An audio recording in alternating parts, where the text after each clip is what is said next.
This is the show where we kick ass, we take names, we lock horns with the radical left. We never quit, we never surrender from sea to shining sea and everybody in between. Welcome, Patriots, on this, let me hear you say it, glorious, glorious Thursday. Man, and it's a great one. We've got an amazing show on deck.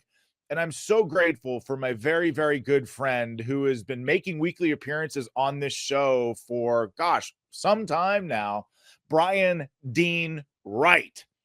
He's on deck, one of the smartest guys I know, great friend. He's a former CIA operations officer.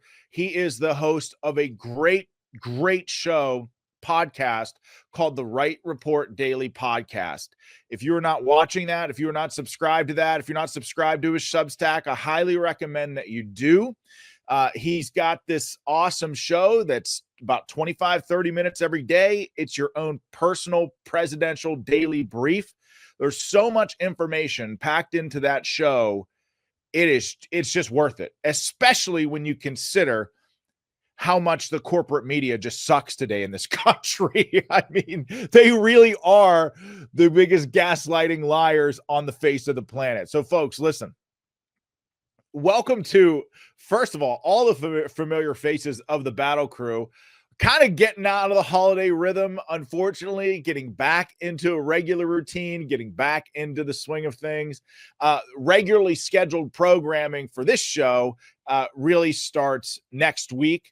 As you know, like last week, I took the week off for Christmas for folks who are back with us for the first time. And also, by the way, lots of new faces in the battle chat, in the Battle Crew chat. Folks, love having you. You are all most welcome here. I think, and I dare say that this chat in this group, the Battle Crew, is by far the best live chat in the best community on Rumble, bar none. Everyone thinks that. So welcome. We love you. We're grateful to have you. You know, if you're just listening for the first time, you just got to know my philosophy. This is your show, and it always will be. That's why I do it. Without you, I got nothing. So you will always be welcome here, and you always have lots of friendly faces here as well. I mean, every now and again, we'll get the occasional hater. We'll get like 500-600 likes a show, and then we'll have like maybe 1 or 2 thumbs down. And that's okay. If there are liberal hate listeners out there, you're welcome too. But it's great. We're getting back into the swing of things. Quick admin reminder. I'm off next week. Jeez. I'm not off next week. Good Lord. I'm off tomorrow. Okay. Let me clarify that. I'm not off tomorrow, but I'm traveling tomorrow. I've got to go to Washington, D.C. for the swearing in of the U.S. Senate. Got to tell you, I'm not super thrilled about it. I'm a country boy. I like being up here on my farm on Fort Parnell here on our homestead. I love spending time with my family. I love doing the show. It's my dream job. I get to spend time with you every day, but we got invited. It's an honor to be invited. So we've got to go. Again, not super thrilled about it. And I don't have a good battle rhythm yet for guest hosts, you know. All the pros like Wendy Bell and such, they all have great guest hosts. Yours truly is one is one of them, but I don't have guest hosts yet, so I'm still trying to figure this out as we navigate the new year.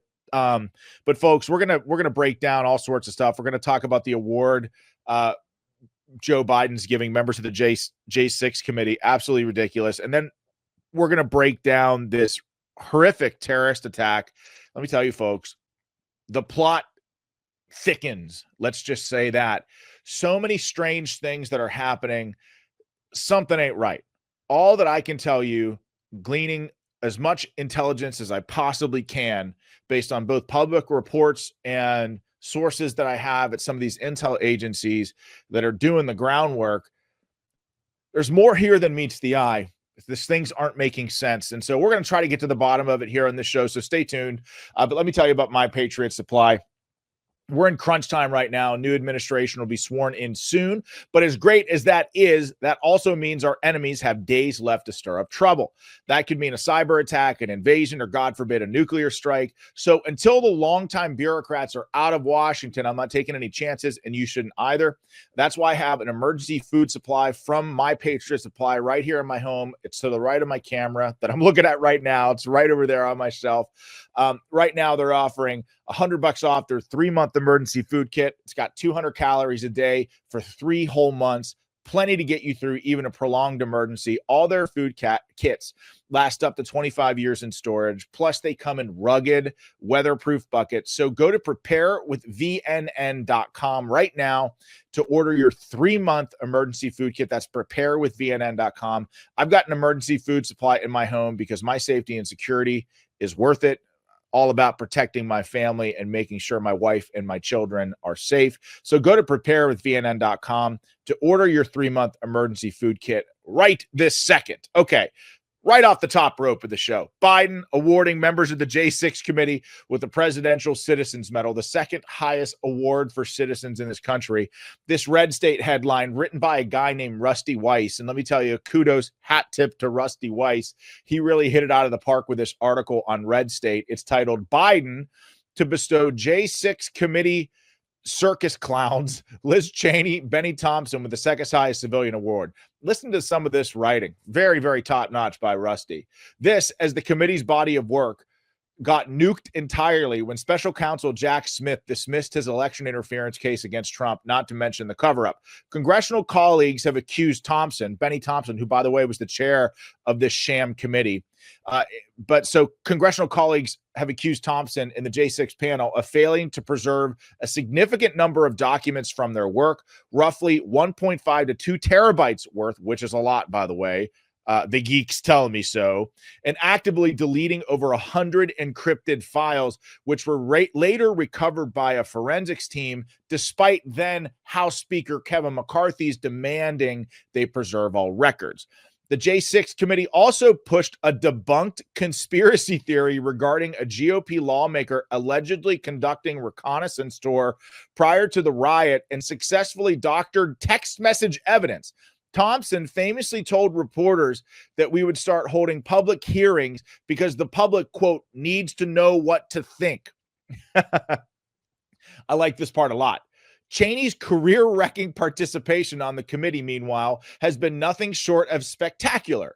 She played a key role on a committee that used specious evidence to create a false media narrative about insurrection and ultimately led to jail time for multiple Trump associates who refused to cooperate with the circus. This is a phenomenal article, well written, very easy to read. You should go read it all yourself. Kudos to Rusty Weiss again. Give him a shout out there because he just did such a wonderful job. But here's the bottom line with the J6 committee. It was an improperly formed congressional committee. It was a sham committee created by Nancy Pelosi. They put 2 useful idiot Republicans on the committee, crying Adam Kinzinger and Liz Cheney, both of whom, you know, I'm not a big party guy. I'm a constitutional conservative. I love this country. I would die for this country. My oath is to the Constitution. My loyalty is to the American people, full stop, okay? But we have a 2-party system here in this country. And, you know, because of my belief system, I am a Republican. And if you are a part of the Republican Party and you stab your party in the back trying to destroy the leader of your party, and of course the leader of the party is Donald Trump, with lies, with obstruction of justice, for sure, there are people languishing in prison because of this sham committee, a lawless committee that corrupted evidence, deleted evidence, obstructed justice. Now, check this out. All the charges, all these people, these J6 political prisoners, they're in jail right now because of a novel legal theory and an enhancement of what they call 1512C, obstruction of an official proceeding, which essentially was created out of the Enron scandal for Enron executives destroying documents. Well, what the Justice Department put forth in many of these lawsuits is that, what these protesters did by walking through the Capitol was obstruct the certification of the vote, thereby obstructing an official proceeding, a felony, 20 plus years in prison, in some cases solitary confinement. It's absolutely bogus. It was never intended to be applied this way. The Supreme Court came through and said, F you, this ain't going to work, and they overturned it. Of course, the Supreme Court didn't put in any writing F you, but that was the gist of what they said. But the point is, the J6 committee was a sham committee. It was improperly formed. It was a political witch hunt from start to finish. They hired an ABC producer to write the script so it could be shown and portrayed like a television show for the express sole purpose of shaping public sentiment and shaping a narrative. They were not committed to the truth at all. And in fact, they broke the law. So people like Benny Thompson, who, again, the Democrat chair of the committee, a man from Maryland, and Liz Cheney, the useful idiot Republican who betrayed our party to go on that committee to attack fellow Republicans, these people should not be getting medals. They should not be getting medals. We're talking about the Presidential Citizens Medal. That's the second highest award for a citizen in this country. They should be going to jail for the damage that they've done to America. They should be held accountable for throwing American citizens, or at least being the catalyst that led to American citizens being tossed in jail on bogus, ridiculous charges. I absolutely think that accountability has to be a core component of the next Trump administration, because I've said for a very long time, well, at least for the last couple of weeks, the Democrats have clearly learned nothing politically. Biden still believes he shouldn't have dropped out, that he himself would have beat Donald Trump. Kamala thinks that she's going to hang around and run in 2028. I say good. Let her back in the race. She's the worst presidential candidate in the history of presidential candidates. No question about it. But if they haven't learned anything, while that might be good for us politically, it means that, God forbid, these idiots ever hold power again, because they will just wage lawfare again. They will continue to do this insane authoritarian stuff.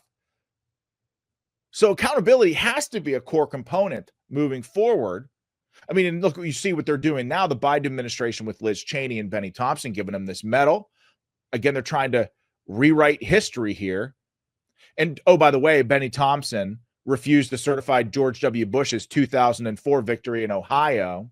So, I mean, clearly there are two standards. You could do one thing if you're a Democrat. If you're a Republican, well, you're screwed.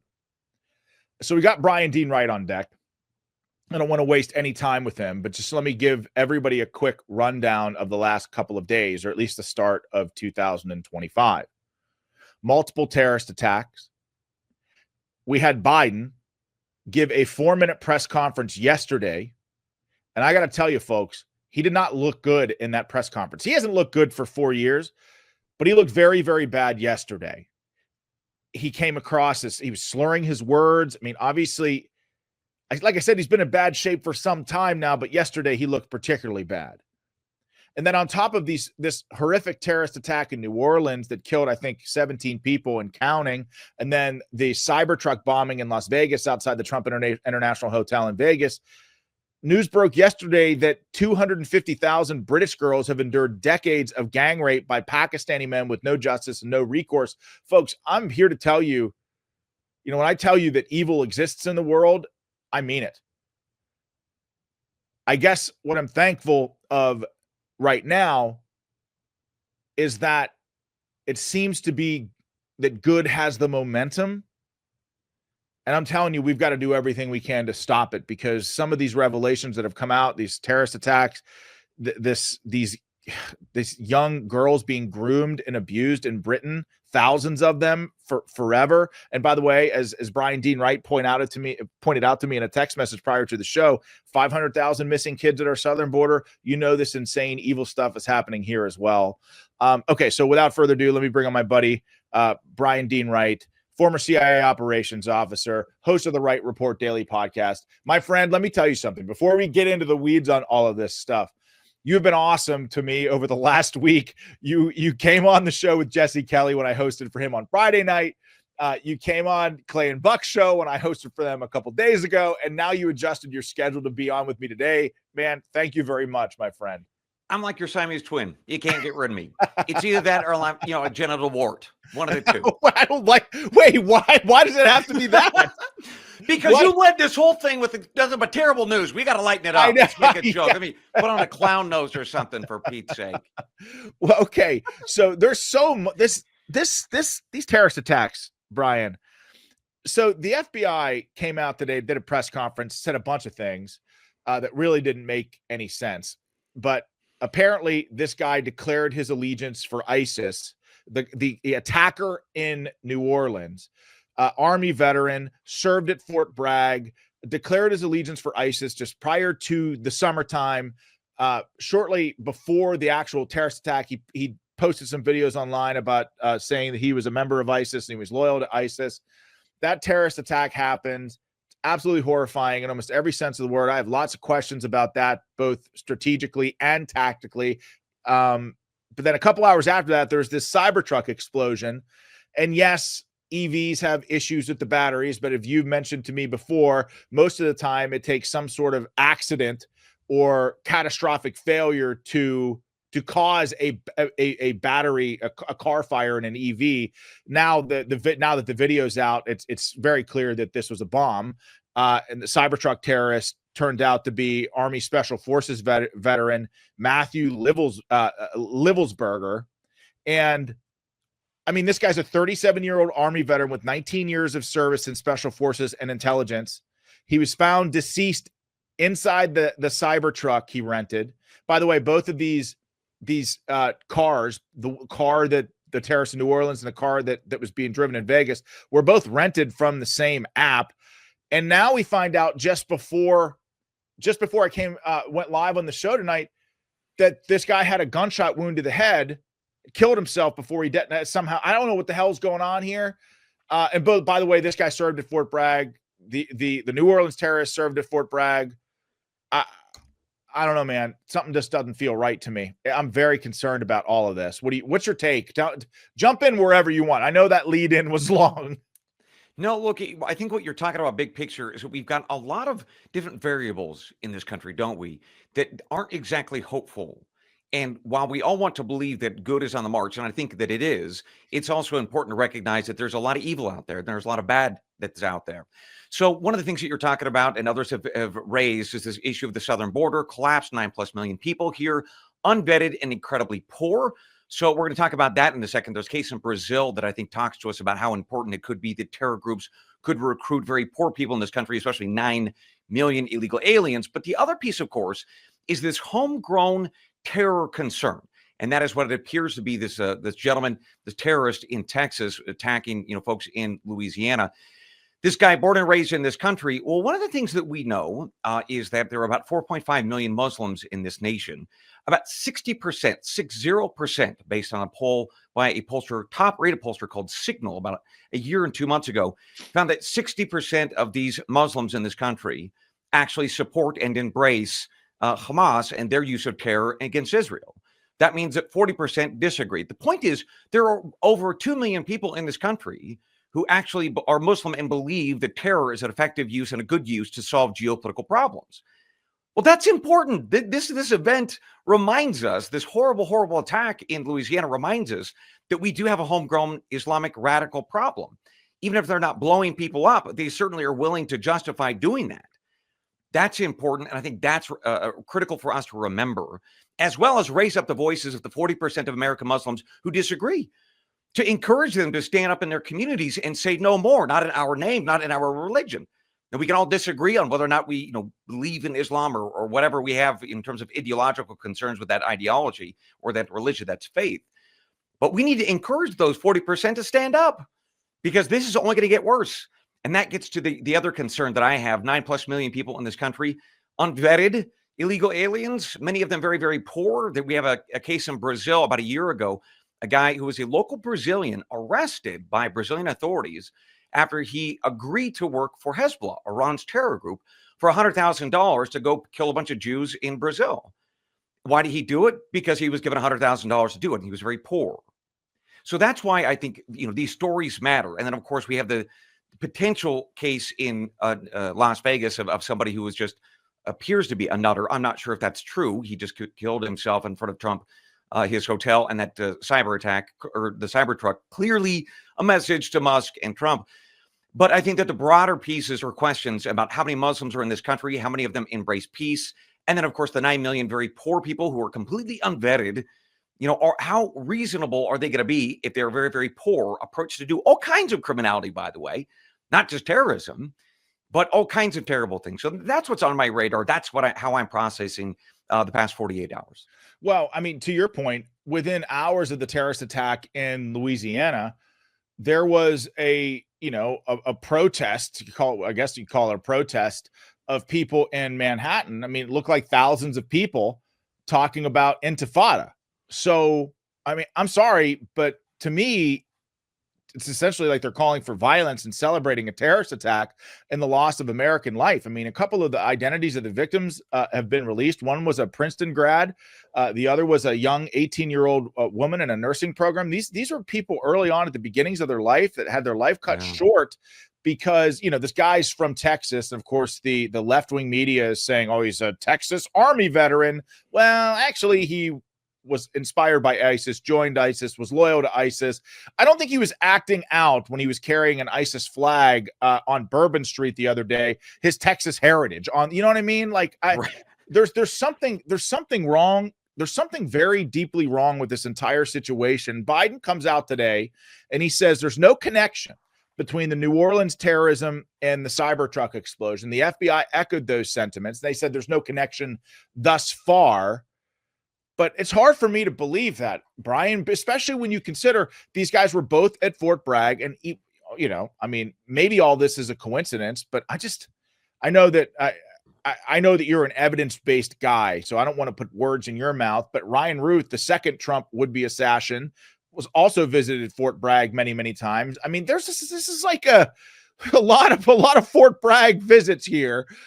It's just kind of unbelievable to me that all of this, I don't know, Brian, I just don't know what to believe at this point. Yeah, look, two things. The Vegas issue is still very early days. So I think they're still working on 100% identification of the body, matching that with some of the IDs that were found. So it appears to be that is true. That is the case. Former special forces, or I believe he was just active duty here within the last, until he perished. But the point is, it's early days. So I think we can take a breath on that one. But the broader point that I think that you're raising is one that any reasonable person would. And that is, over the past 4 years, we have had very, very good reason to doubt the FBI and the Department of Justice under Joe Biden. They have demonstrated themselves over and over again to be partisan actors. So is that at play here? I don't know. We would like to assume not. But the facts of the data show very clearly that we have reason to be suspicious. So that's appropriate, to be skeptical, to ask really hard and tough questions. And so I celebrate that people are doing that. There's a point at which it gets maybe a little bit too far down the rabbit hole, but there's absolutely no reason why we all shouldn't be asking really tough questions of the FBI and CIA and others as well. We have earned that right. The evidence shows us that we should be asking good questions. So I want to play two videos for you. First is Alejandro Mayorkas from 2022. And then it's Joe Biden. And I kind of want to get your reaction to both of them, okay? So first, we'll start with Mayorkas. Check this out. And what we in the Department of Homeland Security have assessed is that the greatest terrorism-related threat that we face in the homeland is the threat of domestic violent extremism.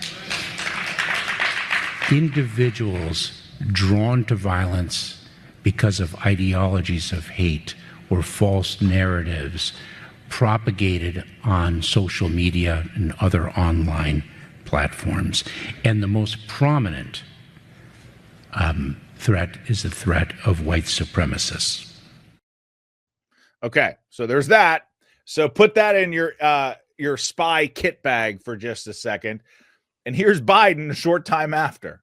What happened here is simple and straightforward: terrorism. Failure for us to not say that, failure in saying that, is going to be complicity. Silence is complicity. It's complicity. We cannot remain silent. The ideology of white supremacy has no place in America. None. The law enforcement and intelligence community are continuing to look for any connections, associations, or co-conspirators. We have nothing additional to report at this time. The investigation is continuing to be active, and no one should jump to conclusions. I mean, it seems like anytime there's like a school shooting, for example, horrific, evil, terrible, they have no problems jumping to the white supremacist terrorist narrative. But when it's, an ISIS-inspired terrorist attack 17 people killed. Dude had the ISIS flag waving from the back of his truck. Seems like they almost never talk. It's always about, they don't ever talk, Brian, about radical Islamism. They just never talk about that. I never hear leftists talk about this threat, and it's real. And it's man, Brian, it's in their members of Congress, my friend. Rashida Tlaib. Oh, that's a Ilhan great Omar. point. I mean, those two individuals are Islamist, and they are in our Congress. So that might explain part of the reason for why my former party of 20 years isn't standing up and saying we got a problem here. It's because it's in their own party. They've decided to embrace it. Second, this white supremacist thing, I think most of us would say, yeah, that's bad and that's awful, clearly, obviously. But it's really hard to listen to people like Mayorkas or to Biden when they have repeated the talking point that, for instance, Donald Trump is a white supremacist or embraces them because of what he said about and in Charlottesville, Virginia, that he embraced both sides to include white supremacists. We know that's a lie. That has been debunked now for years. 8 years now it has been debunked. And yet Joe Biden and Kamala Harris said it less than 2-3 months ago. So I think that is why most of us would then say, look, the threat is real. Clearly, white supremacy has been around. All kinds of black nationalism. As we know, data show that that is actually much more preponderant in the U.S. military than any other. In fact, 5 times greater black nationalism in our military than white supremacy. So it's not that we ignore the problem. It's that they continue to lie about what the problem is and how bad it is. That is, I think, the central point, and why those of us who are reasonable want to be able to address hate in all of its forms. But when it is used as a weapon, as Joe Biden and Kamala Harris and Mayorkas and others have done for years now, it's like as though they have been crying wolf for a long, long time. And if we actually see it, experience it, we're not really wanting to believe it's true because we have just heard this baloney for years. So that, I think, is important for us to remember as we consume this rhetoric by Biden or Kamala Harris or Mayorkas or even those in the FBI or DHS who talk about this stuff. We just don't trust them anymore. And that is reasonable. They have demonstrated to us that we should not listen to them or that they are deeply biased and that this stuff about race, whatever it might be, it's all based on politics, actually. So that, I think, is the important point. I think that explains a lot of angst that perhaps you or others have about this and that I have too. I would love to believe that my government is acting on my behalf and trying to protect the country. I'm just not so sure that that's true, at least not under this current administration. Well, yeah, so they spent so much damn time over the last 4 years tracking down January 6th grandmas. They just booked, the Department of Justice and the FBI just booked one the other day, like I think 2 days before this horrific terrorist attack. It just seems like they're not focused on the right stuff at all. It's maddening to me. And like when you look at, how devastating an attack, like say, for example, in New Orleans can be, you're talking just a car running into a group of people, guy gets out of the car with a rifle and just starts shooting. Brian, it's not hard to do that anywhere. I mean, that's just the truth. And that's what scares me. If you have 10.5 million, and somebody took me to task on X the other day, and I mean, I love it. There's a lot more than 10.5 million. Yes, I agree. I mean, there's a hell of a lot more illegal aliens that have come to this country than 10.5 million. But my point is, even if 0.01% of that is are bad guys that wish to do us harm, that's still 1,000 people, man. And so 1,000 terrorists with a truck and a rifle can do a hell of a lot of damage to this country. And I don't think it would be that hard to coordinate it. And that's my fear 19 now. did on 9/11. So yeah, you're right. It doesn't take a lot of them. Well, sure. Brian, like my fear is like, this is just the beginning. We have 18 days. We have a president in the White House that is an animated corpse. I have all the confidence in the world in Trump and Vance and his team, but none of their cabinet members are in place. They haven't been sworn in yet. I'm not even sure the U.S. House of Representatives is going to be able to elect a speaker this Friday. Yeah. If they don't elect the speaker this Friday, the election results don't get certified, which means the transition could be delayed. These are just facts. We could end up, Brian, because I love parliamentary procedure. I don't know if you know that about me, but I love it. Let me get my glasses. Let's geek out. Where are they? Where are the glasses? I do. I actually did have to. Can you believe this? I actually did have to get a pair of reading glasses the other day. Same. It's awful. Melanie ordered them from me off of Amazon for $16 here, and this is my life. This is Yeah, my when I life. complain about this with some of my listeners who are like in their 60s and their 70s, they're like, "Yeah, wait, just wait, friend. It gets so much worse." Yeah, so I just feel like, Brian, it doesn't. There could be a lot of bad guys here, True. and talk about parliamentary procedure. Where I was going with that was, if the House can't elect a speaker, they are then compelled to vote for a speaker. But then the House can't.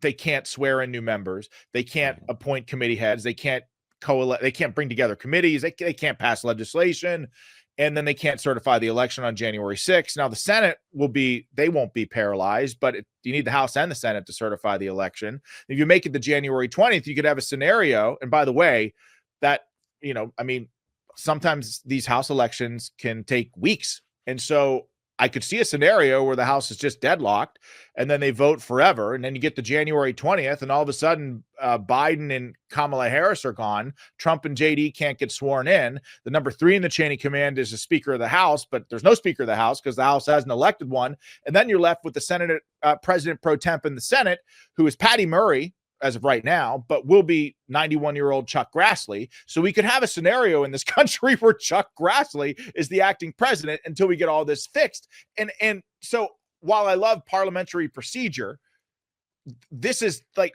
there's a very real threat to me of a coordinated attack here. And I want Trump's people confirmed. I want these leaders in place. I want to know that these institutions, which are in dire need of reform, are focused on the right things right now. Because when I say it's I think 1,000 terrorists in this country could coordinate a fairly devastating attack here pretty easily. I mean it. And 18 days, I think we're just at the beginning, Brian. So give me a sense. What if you're a CIA guy, you're still at the CIA, you're looking at something like this. What are you thinking? If there are follow-on attacks, I mean, I know you're speaking hypothetically, but what would that look like? I'm sure that you've studied scenarios this like for this. years. Yeah, when I worked at the agency, of course. Yeah, What would that look like?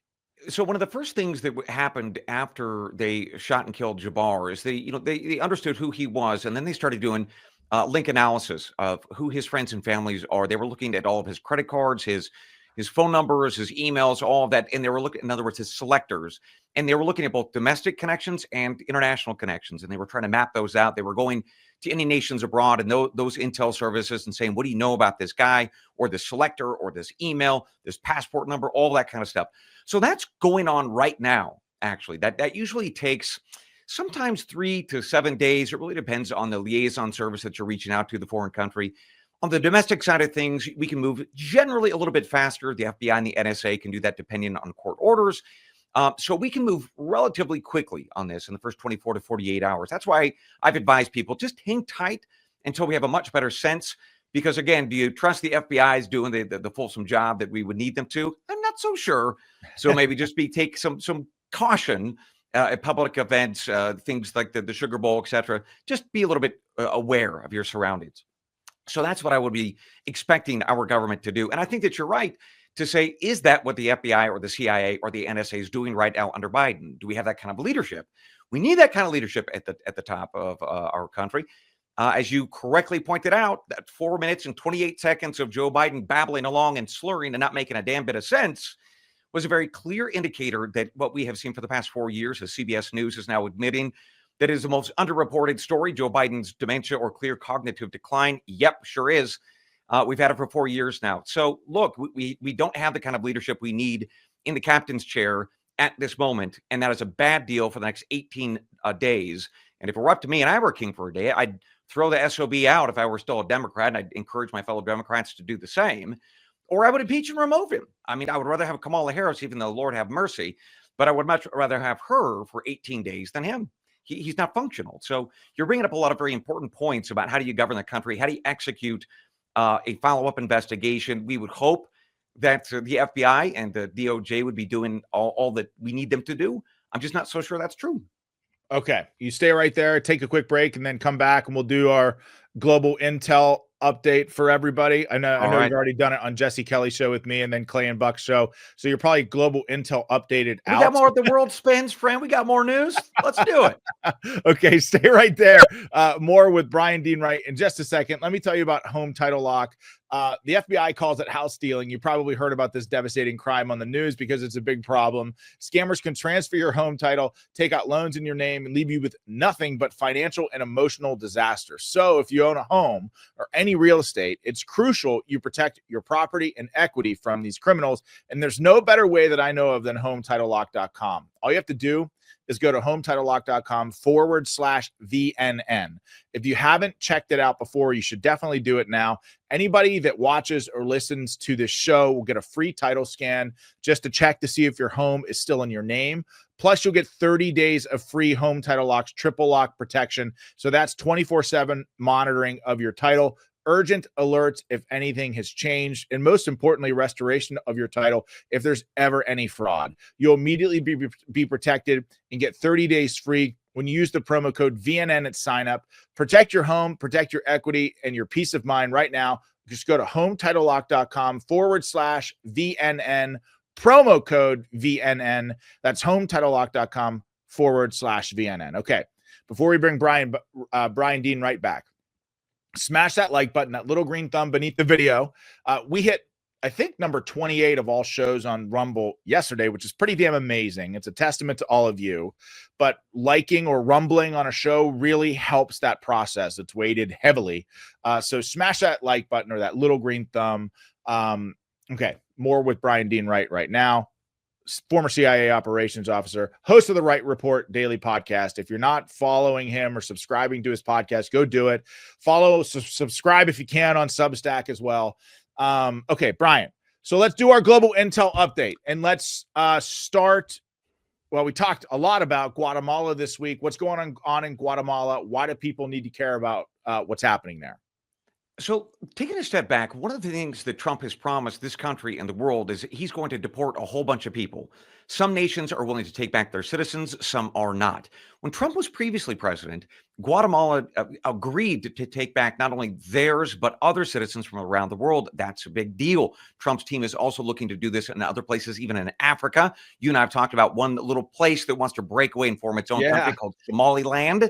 So the Trump team is looking at recognizing them, potentially deporting some of the Africans to Somaliland from all different kinds of countries.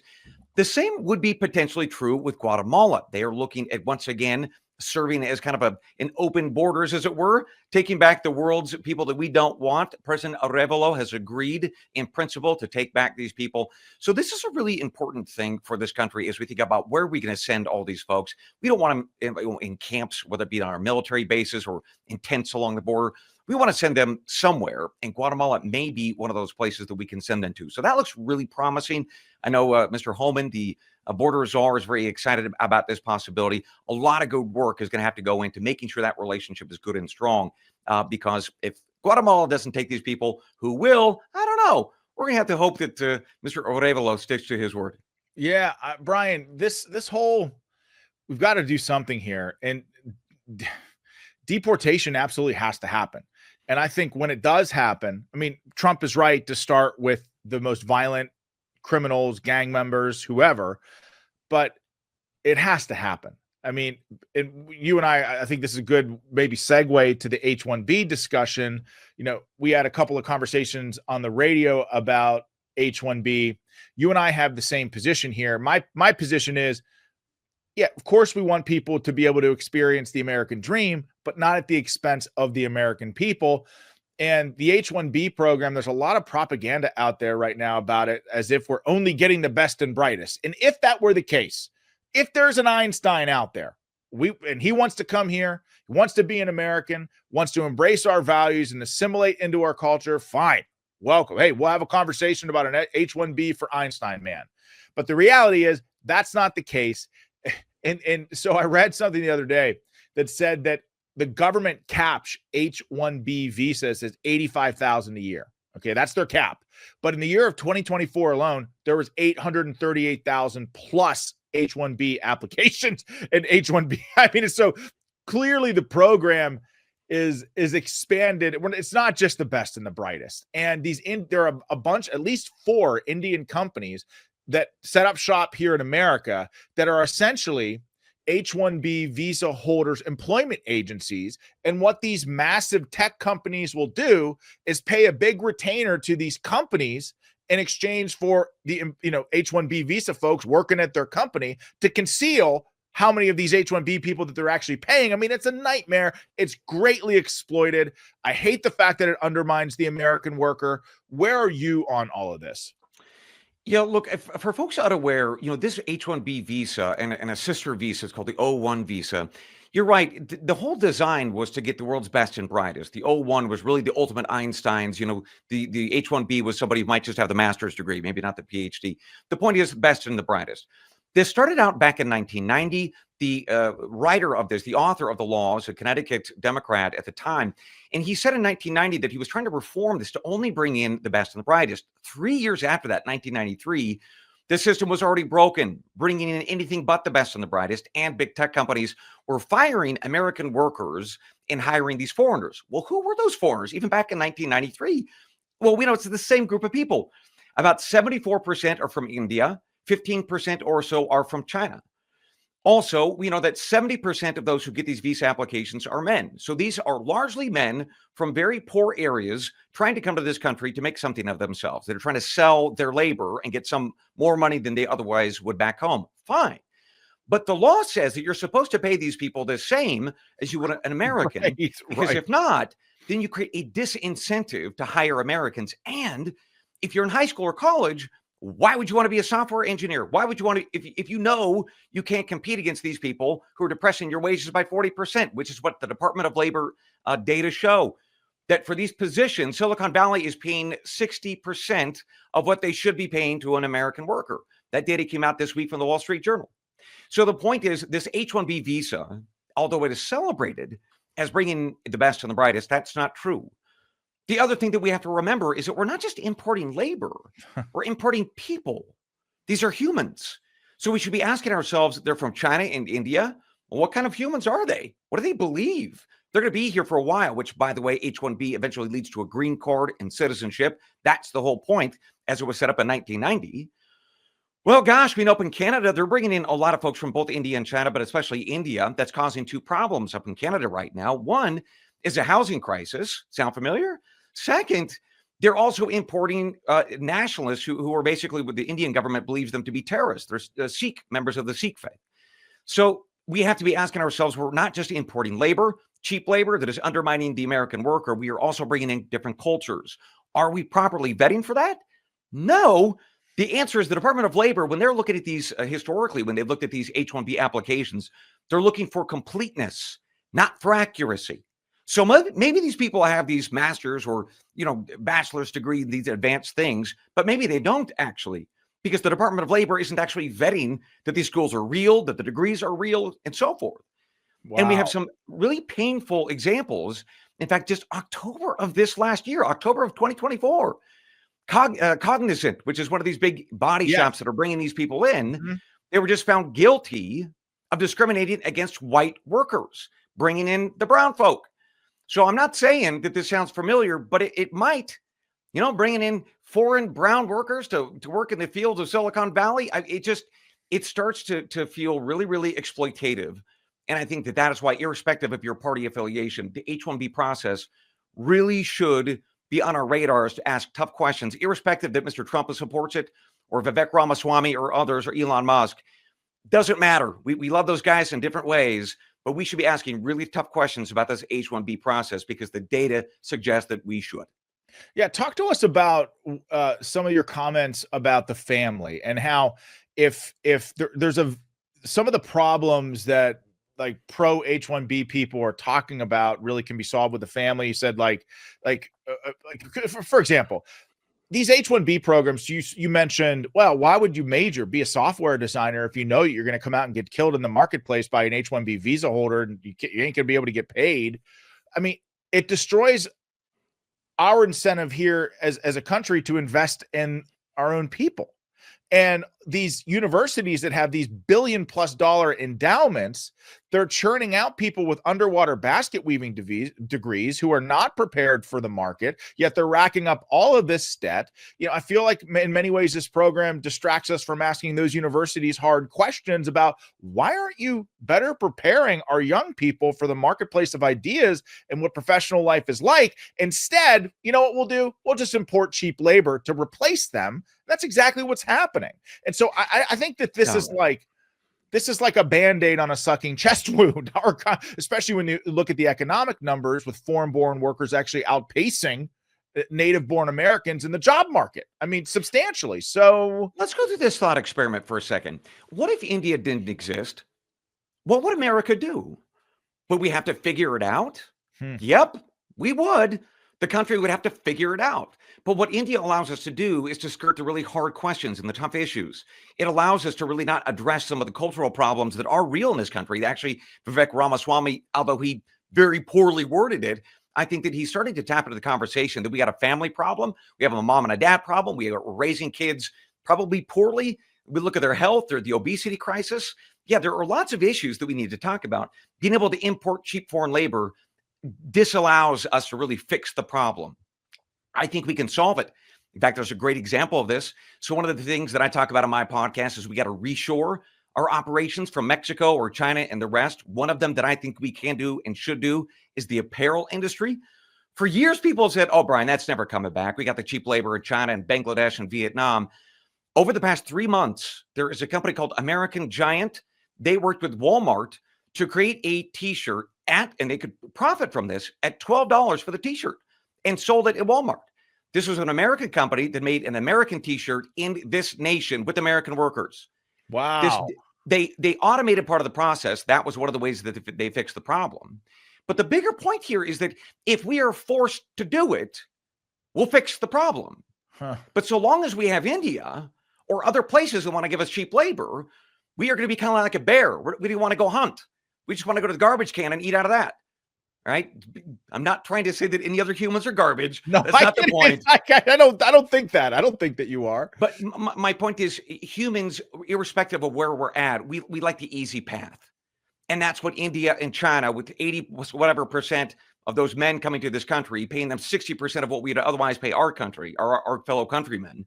That's what it allows us to do. We cheat the hard choices and the hard solutions.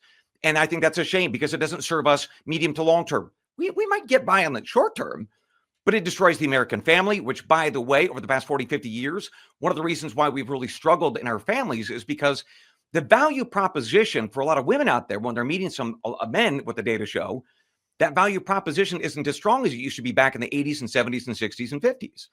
Guys aren't coming to the table and making as much money. So the value proposition isn't as great to incentivize marriage. That creates problems in families. Obviously, you don't have as many people getting married. But guess what? People are still having sex. Yeah, that's because it's fun. That means that babies are born out of wedlock. So this is especially true in Black and brown families, but it's also true in white working class families. So this really starts to get into a much bigger issue beyond the H-1B. And if at the end of the day, if we just say we just need these foreign workers, it's really, really not doing us a good a service in this country to fix some of the underlying problems. And that really ultimately is the family. Man, I couldn't agree more. Yeah. All right. So can we jump to Mexico for a second? Yes. We love talking about Mexico. We talk about it on our Global Intel Update pretty much every single time because there's a lot happening there. It's a critical relationship. Yeah, absolutely. I got new news on that. They have a tariff war right now. It's awesome. All right, so tell us about your new news, and of course, Mexico's now agreeing to crack down on cartels, gangs, and illegals. Tell us what you got. Look how excited you are. I'm so excited. This is like, where are my glasses? No, look, it's a critical relationship because if we can squeeze them right, we can fix the deportation issue. We can stop the flood of illegals. This is such an important relationship when we think about the amount of fentanyl coming into this country, the cartels doing damage all across this nation, especially some of our Indian reservations, just destroying. The cartels have destroyed some of these Indian reservations. The point is that relationship is so important. So let's unpack the tariff part. So Donald Trump has said he's going to slap a 25% tariff on Mexico a lot of people have said, oh, no, no, no, don't do that. That's mean or that's bad or that's treating that relationship poorly. Well, over the past week, President Sheinbaum of that country has slapped her own tariffs on Chinese and Asian goods anywhere from 19 to 35% on apparel and steel wire. Why is she doing that?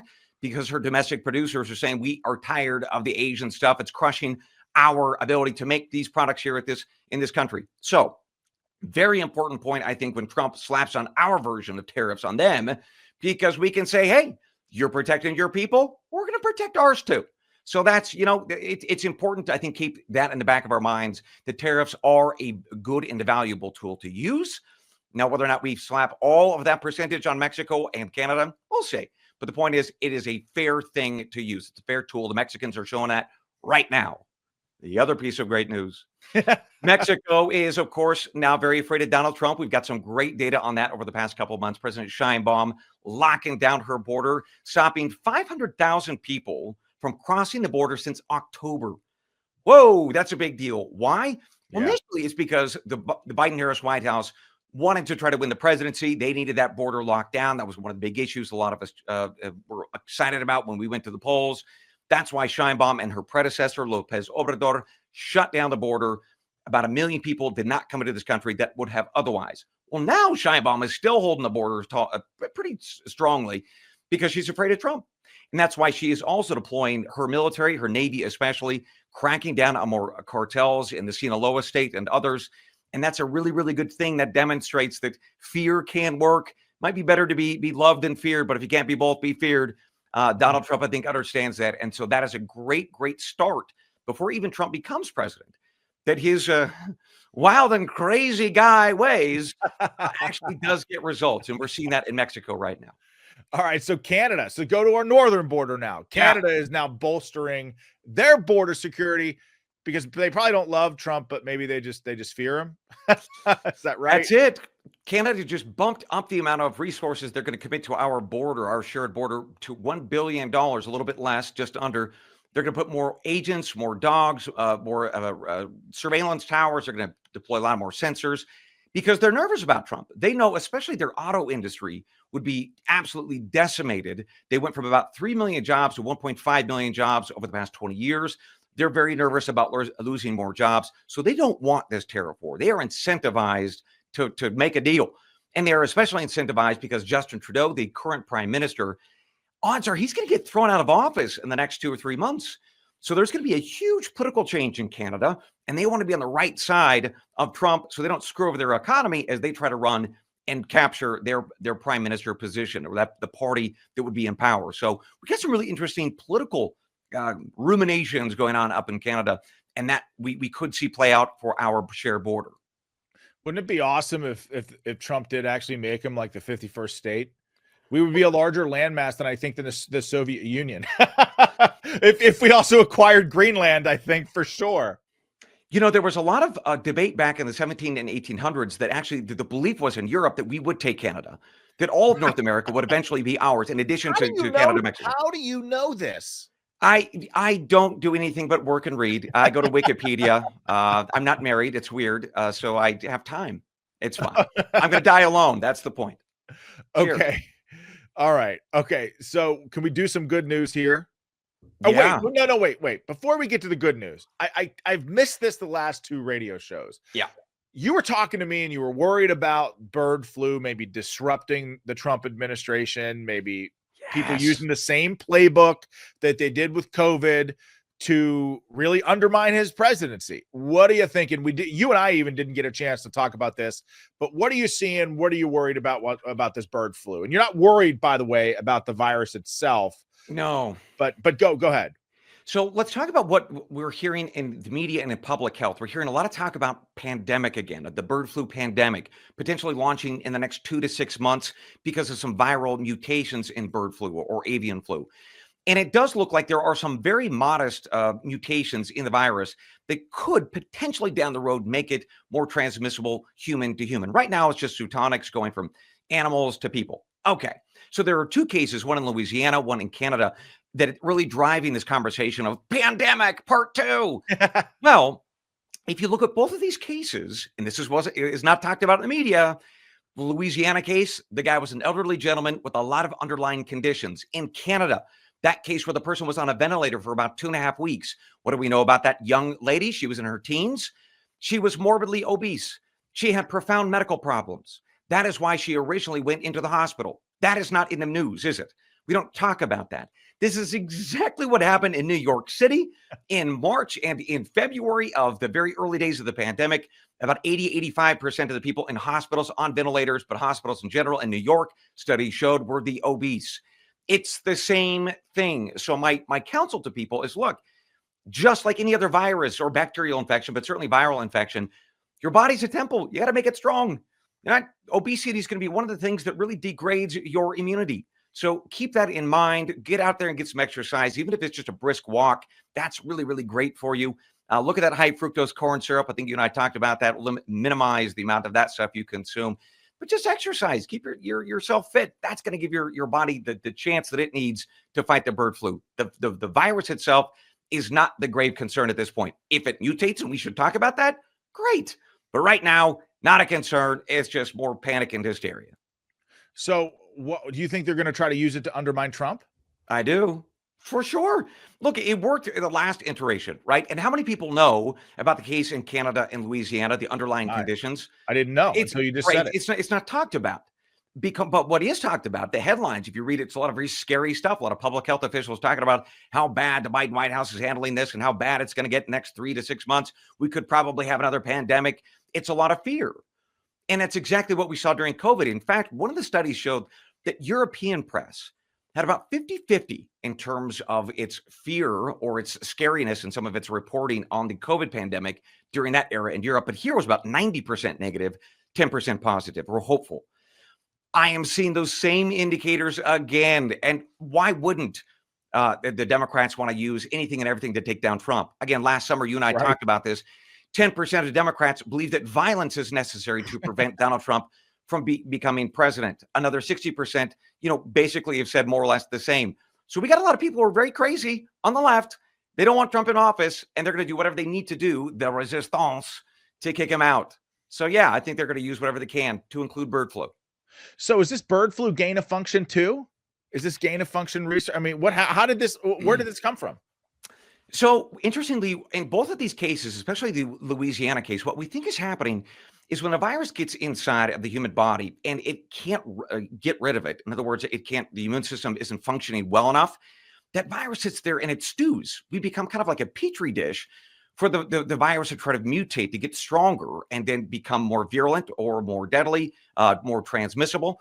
In fact, we saw some of that in Africa. A lot of the folks who have HIV, some of their viral loads that were not under control, they were sick enough, but they didn't die from COVID, but their bodies were sick enough that the immune system couldn't get rid of it, but their bodies then became this incubator for mutations. And that's what we are seeing likely in the case of Louisiana. We are probably seeing the same up in Canada. And I would also note then, we also have some really good blood data that's showing that farm workers who are getting infected from cows or birds, the chickens and such, many of them have antibodies already in their blood showing that they've been infected already. And they had either no symptoms or pink eye. So that, again, underlines kind of COVID. Doesn't that sound familiar that most people get it? They don't have it, or maybe they feel a little bit crummy for a while, and that's it. So that, I think we are seeing, again, just viruses writ large. That is what happens inside of people who are sick, but not at the end of their lives. Their bodies become incubators for these viruses to change and mutate. Unless you're in Wuhan, then you got some scientists like the Bat Lady. She just does it for you. So there you go.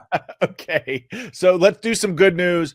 Always like to end. This was a very, very serious. Lots of serious stuff we talked about today. But what do you got on lung fibrosis?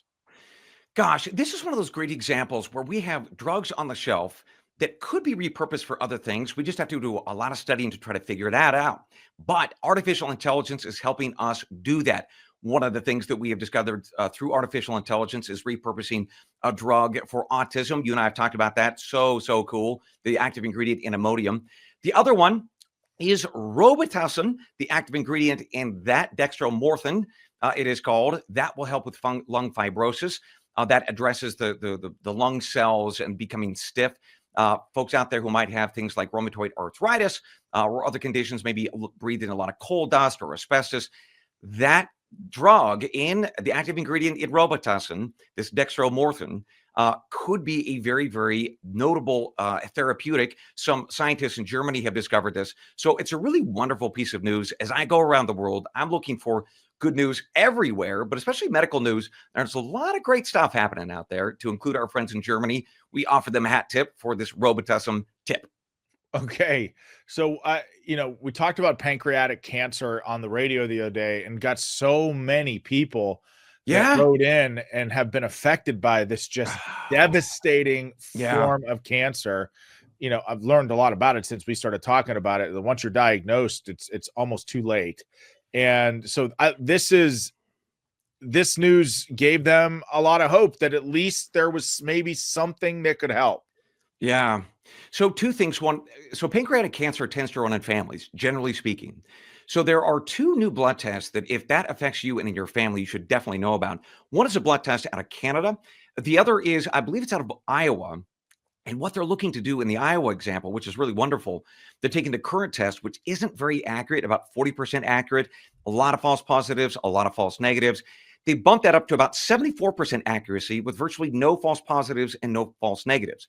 So taking that test early could be profoundly important. You can then remove those tumors or some of those cysts on the pancreas and save your life. It's incredible.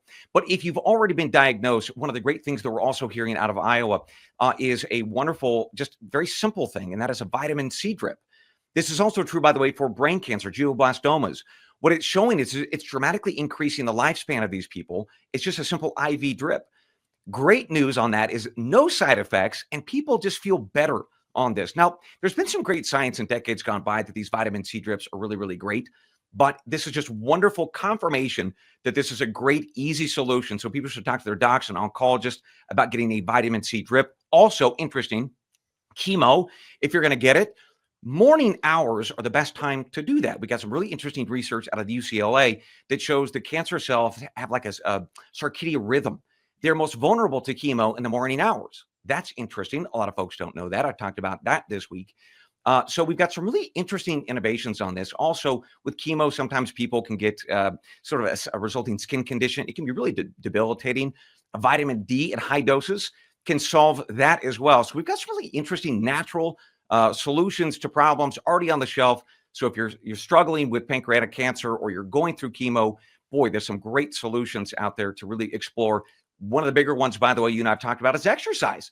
There's some brilliant data on now coming out of Israel about that as well. So a lot of moments and places of hope all around the world about pancreatic cancer and chemo treatments. And I'm so excited this week on Tuesday and Wednesday offered a ton of good medical news for folks who want to explore those episodes. Man, this is why we love having you, my friend. And I get messages from people on social media and other places here in the live chat about how they listen to your podcast and they're psyched for you to come on. I mean, I think it's awesome. I think it's, and people, certainly my audience absolutely loves it. So tell everybody who's listening where they can find you, how they can subscribe, how they can support you. Well, it's pretty easy. You just got to look at this cup right here. Oh, look at this. Here we go. Here it is. The Right Report, my last name. You're like a Barker girl. You're like a Barker girl from The Price is Right.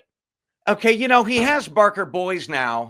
Why do I have to be the? You know what? Forget it. I'm going to be the gal. I'm going to put on. We've got to get like a curtain behind you for merch, and you can pull the curtain out of the way and then showcase your merch. But I gotta brighten the teeth again. Remember, that was one of the important things. that was one of the first thing that people know. I know. I gotta work on that again. We gotta get this guy a whitening sponsor. I mean, this guy is if there's any whitening sponsors out there, you got to be sponsoring The Right Report. This guy's got to do it. Just gargle hydrogen peroxide. That's it. That's all I got to do. Just to look into the camera at you. Oh my God! Normally people just need blinders because I blind them. Otherwise, looking at me, I break mirrors.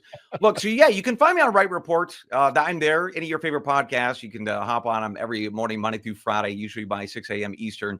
And also, if you want the sourcing for all of this, which I really encourage people to do, if they want that medical news, that medical information, I've got all of the sourcing. You can click on the hyperlinks, explore all the underlying data. This week on Tuesday and Wednesday, I did that. You go to rightreport.substack.com, $70 a year, $6 a month. Pull down those transcripts and send that out to anybody and everybody you'd like to improve health and improve spirits. Everybody out there, go support Brian Dean Wright. Brian, as always, thank you for being flexible and coming on the show today. Normally Friday's kind of what you do, but thank you for being flexible.